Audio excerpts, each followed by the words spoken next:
Well, here we are again, back with one of my favorite friends and one of my favorite colleagues, and a guy who is just kind of moving faster than anybody else, can't keep up with him because he's always coming up with brand new material, has a whole team around him that's helping him out. And he is going so fast that there's sometimes he has to put on the brakes and he has to reassess what he has said before and say, hold on a minute. We may have gone too fast on a certain subject. We need to go and look and see, hold on, there's some new materials coming to fore that actually makes that obsolete, and we need to go with what that new material is. Now remember, what have we always said?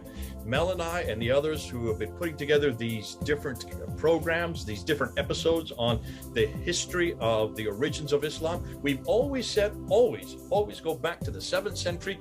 Read the 7th century, get back into it, find out as much material from that century, the century when Islam supposedly was put together, and just assess what you're reading, assess what you're looking at, whether it's coins or whether it's rock inscriptions or whether it's buildings or whether it's the Qibla of the buildings, whether it's documents like the protocols or manuscripts or anything else that comes to hand there in the 7th century or even early 6th and 5th and 4th. But don't go to the 9th and 10th century.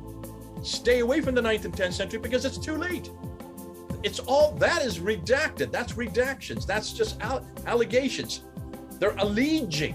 I'm sorry, let me get my pronunciation. They're just alleging what they think happened way up there in Iraq is where they're putting this all together, talking about what's happening hundreds of miles away down in Mecca and Medina in a city that didn't even exist. So that's why Mel has done this. He's gone back and he wants to look at the name Umar. Today, we're going to look at the person Umar. Who is this character? Now, in previous videos, we have said there is no Umar. Well, we didn't say there was no Umar. We just don't think, we said he is not a caliph. We don't know him as a caliph. And we don't know of anybody called Umar living down in Mecca and Medina.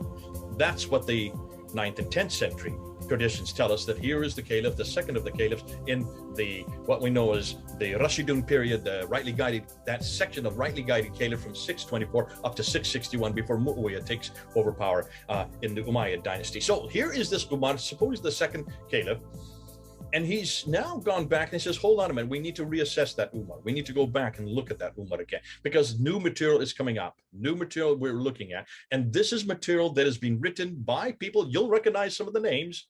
You're going to recognize this because we've talked about these names before, and they do refer to someone named Umar. In the past, we've just said, well, anybody can be called Umar. But hold on a minute. There are specific things said about this Umar and the fact that he is called Muhammad. But why is this Umar called Muhammad? And could this be possibly the Muhammad we're looking for in the 7th century? Now, Mel, welcome. So good to have you again. Great to be back. Yeah. You're still on vacation, aren't you? I am, yeah, but when Jake... you're supposed to be vacationing, for heaven's sake. What are you doing still working on this material when you're supposed to be on vacation? Yeah, unfortunately, I just can't disconnect from this, even when I'm trying my damnedest to get away. And the worst thing about vacation is I'm constantly thinking about the material, and I'm beginning to make connections when I'm away from things. So, you know, a good long walk is great for making links. And you've got such a good team behind you. Now, what you're going to do today is you're going to actually unpack what they have been sending you, what you have been looking at, the research you've been putting together. So this has already been well formulated. You put together a PowerPoint. So I'm just going to give it over to you. Help us with who this Umar is from the 7th century. The Umar that we've all thought was a man living down in Mecca, Medina, who we thought was a caliph. Help us here. Over to you. Let's go, and I'll let you introduce it. Okay, so I'm going to just start by showing the PowerPoint here. And I start by mentioning that the Sen misdirects us to a period pre-632. So I've been looking for a character that fits Muhammad in that time frame. But unfortunately, I trusted the Sen too much. And I realized eventually, after a lot of searching, that this was a bit of a wild goose chase. And I was looking for the wrong person in the wrong place at the wrong time. So let me just... So while I tried to find a historical person that might match the Sen's general timeline and proposed Iyas ibn Qabis al-Tay, more recent evidence has led me to realize that this was another wild goose chase, and I got misled by the 9th century narrative proposed by the Sen. I suppose the moral of the lesson is don't trust the Sen too much. The Sen directs us to look for Muhammad in the 610 to 632 period, but he's not to be Stop found right there. there, just so people know what you're talking about, because I'm just laughing away when you say there's sin this and there's sin that, and don't trust sin. We know not to trust sin.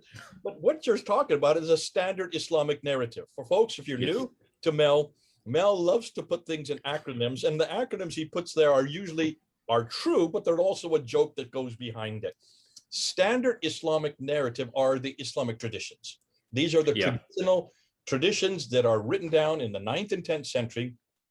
Muslims like to call them the traditions of the Sirah, that be the biography of Muhammad, the Hadith, which would be the sayings of Muhammad, and the Tafsir al-Natari, which would be the commentaries of the Quran and the history of mankind. All of that packaged together is the standard Islamic narrative. And the reason why Mel's running with this is because Qadi, who actually talked about the standard Islamic narrative, he said the standard narratives has holes in it. He said this over a year ago. And so we're running with what Qadi, in some ways, we're taking what he said and we're just running with it. Now, it just so happens, surprise, surprise, that when you say standard Islamic narrative, it says sin.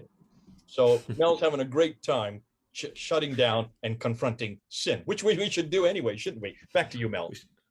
Yeah. So essentially, I was fooled by the misdirection that's at play in this standard Islamic narrative. It basically says look for him in this time period, but of course, if you go to find him there historically, you can't find him. That was the issue. So one person that has helped me a great deal in terms of looking at Umar again has been Joe. I've had a number of discussions with Joe from Red Judaism on this matter, and his arguments won out. He was right. So about 7 or 8 months ago, he persuaded me that Umar was the real Muhammad. Um, he didn't persuade me initially. It took a bit of thinking and a lot of arguments, and then subsequently, I found additional information that made me realize that actually Joe was right all along. So he really kind of helped a great deal in making me rethink it and dropping the ES idea. ES may have contributed something to the composite idea of Muhammad in the later tradition, but really that was a distraction. So what I'm going to look at now is some of the earliest references to Muhammad that we've got. And one of the best ones is from Thomas the Presbyter, who writes in 640 AD. And it's the earliest reference to Muhammad that we've got. And it appears to be a contemporary reference to Muhammad. So it's dated to Friday, February 634. There was a battle between the Romans and the Tayyaye of Muhammad in Palestine, 12 miles east of Gaza. So, of course, if we think about it, who was the leader between 634 and 644? Well, there are numerous late 7th century sources that tell us that Umar was the leader at that time. So he would be the obvious candidate. Well, it's obvious now, I suppose, but he would be the obvious candidate for this person who was going by the nickname Muhammad, if we can call it that, the title Muhammad. So that's up in there real quickly. Yeah.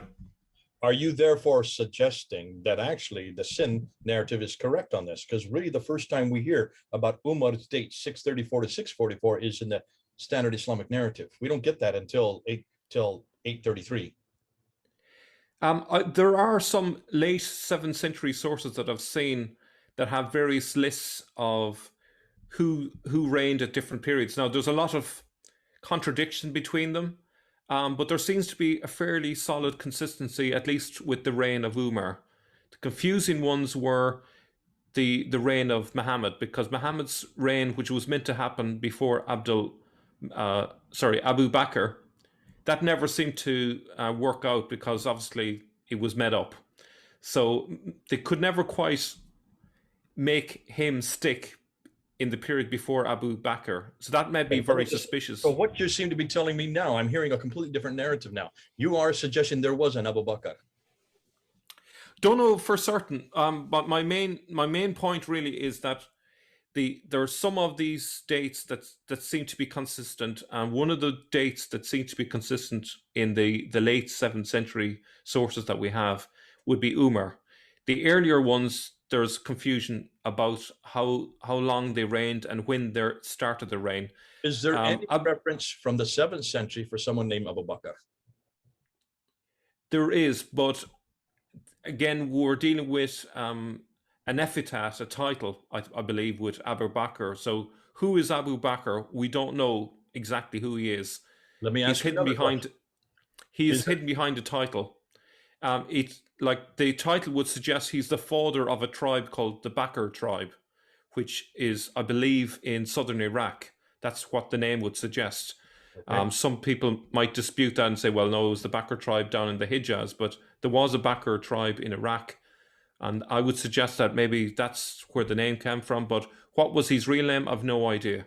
Obviously, if the people are going to say there's a Bakr down in Hijaz, they're going to have to show support for that. There's no support for anybody in the Hijaz that would name a Bakr that far south. Now, the next question. Do you believe there was an Uthman or an Ali? Ali, we're going to get to, I know, later on in this PowerPoint, but do you believe there was an Uthman? There are references to him. I would be open to the possibility that there was. And in terms of Ali, there's two particularly good references to him, but there's a caveat with Ali. The first caveat is that the 7th century reference to Ali says that he died a couple of years earlier than the standard Islamic narrative says he died. Was he a caliph? It just says that he was the Amir of Hira. It doesn't say he's a caliph. So, yes. So none of these four that we're talking about are, and we might have to do a whole nother video, you and I, on just reassessing who Abu Bakr, Umar, Uthman, and Ali are. We don't even know if they follow one another. We're not even sure if they're in the same area, but not one of them is from Mecca and Medina. They're all from Iraq, or what is today Syria. So it looks like they're all from the north. And they're all, what we're probably going to, I'm assuming you're going to come to a conclusion is, they are nothing more than leaders of men in those areas. Hira is what is today Kufa, which is just southwest of what we know Baghdad. Baghdad today is up here. Kufa is just down here, very close to it. That the ancient name used to be called Hira in the time period that we're talking about.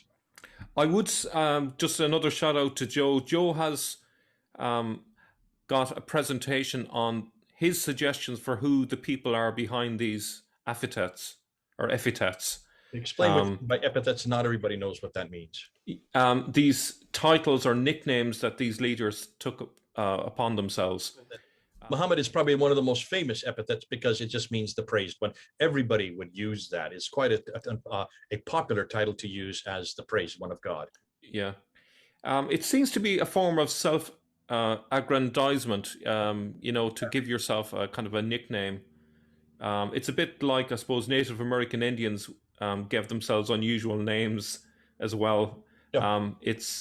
So that's how I would explain that, Okay, so we have that reference. It seems quite clear. There's a leader who has taken on this title called Muhammad, and he's the leader of a particular group called the Tayyaye. And you can see that he is 12 miles east of Gaza. So obviously this is in contradiction to the standard Islamic narrative that says that Muhammad never entered that neck of the woods, that he died before that time. Yeah, never lived that late and never was that far north. Yeah. Okay, so then in support of Thomas the Presbyter, there is anonymous reference to a prophet who has appeared with the Saracens. And this is set in July 634. And it says in this passage in the Doctrina Jacobi, he is false, for the prophets do not come armed with a sword. So this protagonist, this individual in the year 634 is clearly someone who believes that they are a prophet of some sort and he's armed with a sword, but the reaction is that prophets do not come armed with a sword. That's the reaction among many of the Jews and Christians at the time. What I'm suggesting here is this is not the Muhammad of the standard Islamic narrative, who has got a fictional biography. What I'm suggesting, this is the Muhammad of history. Maybe Jay, you want to talk about that? Well, yeah, I mean, Mel, if you're looking at the Doctrina Jacobi, you need to be careful. People need to be careful with this because the Doctrina Jacobi refers to this person, this individual who has the Christ yet to come. This cannot be, obviously, this cannot be Muhammad of the standard Islamic narrative because um, he doesn't talk to himself. He never refers to himself as the Christ, not himself, not in the Quran. And in fact, the Quran, the 11 references to the Messiah or the Christ are all referring to Jesus. So that confronts the Quran. Also, in the Doctrina Jacobi, it mentions that he has the keys to paradise. Now, he cannot have the keys to paradise. That comes from Matthew 16, verse 9.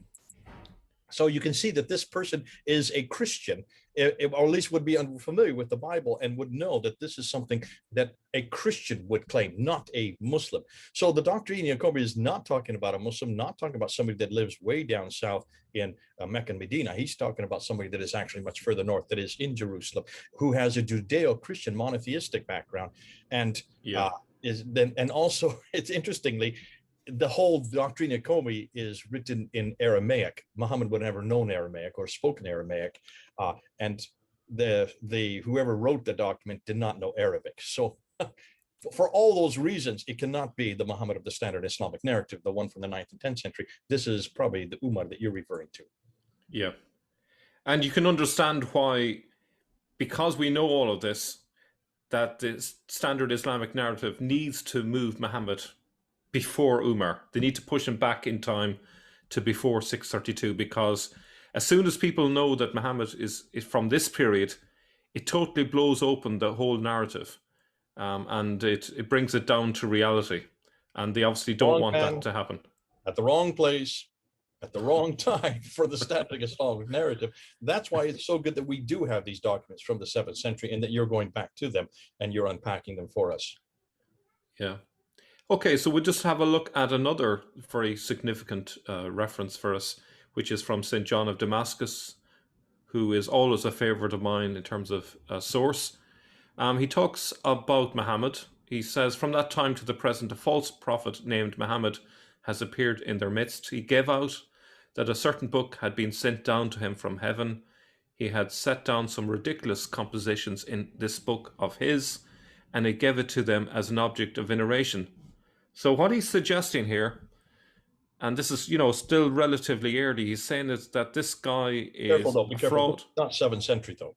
Look at the dates. Sorry, 8th century. 8th century. This is not 7th century. This is 8th century. And this would make sense for the 8th century for John of Damascus saying this. What is fascinating, he's talking about this book, but he's referring to a part of the book called the Camel. There is no surah called the Camel in the present day Quran. So he's even talking about a different Quran than the one we have today. Isn't that fascinating? Yeah. But he's essentially suggesting that this is all a big fraud. He seems to suggest that at this stage there's all these separate books. They're not one united book, just as you've said. They're all these separate books, and that it's pretty obvious that this guy has written these books or surahs, and he doesn't take it seriously, but that the people have accepted it as a book of veneration or an object of veneration. So this all ties pretty well together. This book real quickly at this point. This is John of Damascus, First Apologist to the Muslims, written by Dr. Daniel Janasic, who is my colleague. And he goes into this and unpacks exactly what you're saying, Mel. If anybody wants to know about John Damascus and what he said in the 8th century, this is the end of the Umayyad period. He's there in Damascus. He's in the Umayyad courts. He is talking about this Muhammad who is in the 8th century. And he's saying, you've got the wrong man who's saying the wrong thing. And he really confronts the Quran itself. You need to read this book. This goes into it, unpacks it. It's probably the best one I've seen on it by Dr. Daniel J. Janasic, and you can get it on Amazon. Yeah. The thing is, a lot of people need to appreciate is that John of Damascus is well placed. He and his family were in the administration, in the civil service, essentially, for a key period of this time, and so they're well placed to know what went on. And so when he talks about that, that there's ridiculous compositions written by this guy, we can trust that there's some substance to that. It's not just idle speculation. And it's because of him that we know that the Quran was still being formed while he was living, while he was there in those courts in Damascus with Abdul Malik and Al-Walid and those who came after. He was part of the Umayyad forming. He was there as it was being formed. And that's why the Quran, he confronts the Quran dramatically. Interestingly, some of the Quran probably does not exist today because of John of Damascus, because he saw so much of it was problem. I would suggest that because of John of Damascus, much of the Quran, like the Surah of the Camel, has been thrown out and not included in the Quran that we have today. Yeah. Now, as we'll see later, the Quran has had lots of different names down through that time frame. I would suggest another name for it, maybe Work in Progress. That would have been a great title for that book.